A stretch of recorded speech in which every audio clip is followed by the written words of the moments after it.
ఫలానా వ్యక్తులు అరెస్టు కావాలి అని సమాజంలో ఎక్కువగా ఎవరు కోరుకోరు.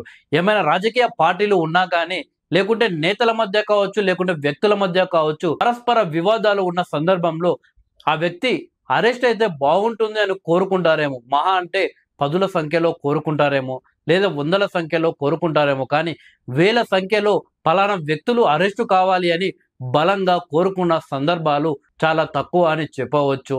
రాష్ట్రాన్ని పరిపాలించి కోట్ల రూపాయల అవినీతికి పాల్పడ్డా కానీ, దేశం విడిచి పాడిపోయినా సరే కానీ, సమాజం వాళ్ళని తిట్టి వదిలేస్తుంది. లేదా వాళ్ళని అరెస్ట్ చేయాలి అని మీడియా వేదికగా, సోషల్ మీడియా వేదికగా ప్రభుత్వాన్ని ప్రశ్నిస్తుంది. అంతేకాని రోజుల తరబడి, వారాల తరబడి వాళ్ళని అరెస్టు చేయాలి అని చాలా తక్కువ సందర్భాల్లో మనం చూస్తూ ఉంటాం.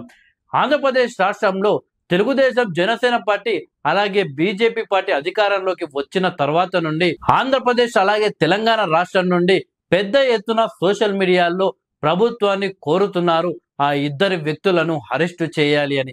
దానికి కారణం గత 5 సంవత్సరాలు వైఎస్ఆర్సీపీ అధికారంలో ఉన్న సందర్భంలో నోటికొచ్చినట్లు మాట్లాడడం, 3 సార్లు రాష్ట్రానికి ముఖ్యమంత్రి చేసిన వ్యక్తిని కూడా ఇష్టం వచ్చినట్లు బూతులు తిట్టడం, కేవలం ఆయన్నే కాకుండా వాళ్ళ ఇంట్లో ఉన్న ఆడవాళ్ళని, వారి పుత్రుని కూడా నోటికొచ్చినట్టు తిట్టడం సమాజంలో చూస్తున్న ఎవరికైనా ఆగ్రహం రావడం ఖాయం.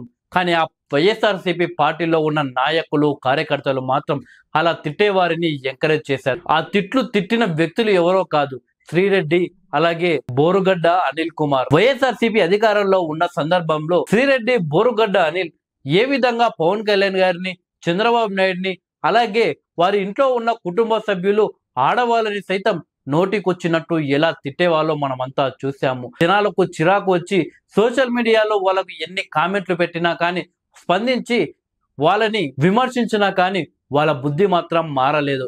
ఇక ఎప్పటికీ వైఎస్ఆర్సీపీ అధికారంలో ఉంటుంది, జగన్మోహన్ రెడ్డి గారి ముఖ్యమంత్రిగా ఉంటారు, మమ్మల్ని ఈ నాయకులే కాపాడుతారు, మాకు ఎలాంటి ప్రమాదం ఉండదు, సమయానికి వీళ్ళ నుండి మాకు సంపాదన వస్తుంది అని అనుకున్నారేమో. కానీ ఆ 5 సంవత్సరాలు మాత్రం ఆడ, మొగ, పిల్లలు అనే తేడా లేకుండా నోటికొచ్చినట్లు తిట్టారు.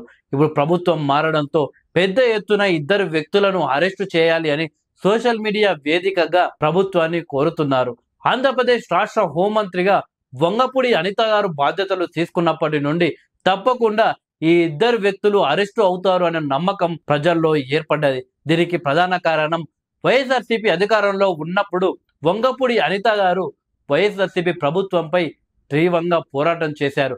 ఆ సందర్భంలో బోరుగడ్డ అనిల్ అలాగే శ్రీరెడ్డి లాంటి వ్యక్తులు, ఎందరో వైఎస్ఆర్సీపీలో ఉన్నవాళ్ళు, వైఎస్ భారతి పిఏ సైతం నోటికొచ్చినట్లు వంగపూడి అనితపై కూడా మాట్లాడేవారు, ట్వీట్లు చేసేవారు.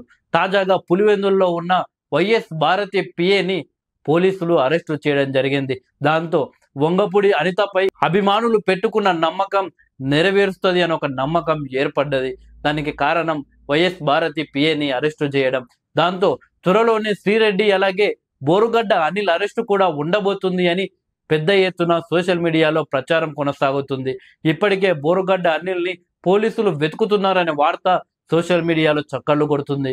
ఇందులో నిజమెంతో కానీ వంగపూడి అనితను మాత్రం ట్విట్టర్లో ట్యాగ్ చేస్తూ, మేడం ప్లీజ్, వాళ్ళ అరాచకాలు మీరు దగ్గరుండి చూశారు, మీపైన కూడా ఎందరో వైఎస్ఆర్సీపీ నాయకులు దాడి చేశారు, ఇప్పుడు కానీ వాళ్ళకు సరైన బుద్ధి చెప్పకుంటే, వాళ్ళని అరెస్టు చేయకుంటే వాళ్ళని ఇంకా కంట్రోల్ చేయడం అసాధ్యం, అధికారంలో ఉన్నా లేకున్నా కానీ మమ్మల్ని ఎవరు ఏం చేయలేరు అని ఒక ఓవర్ కాన్ఫిడెన్స్ లోకి వాళ్ళు వెళ్ళిపోతారు.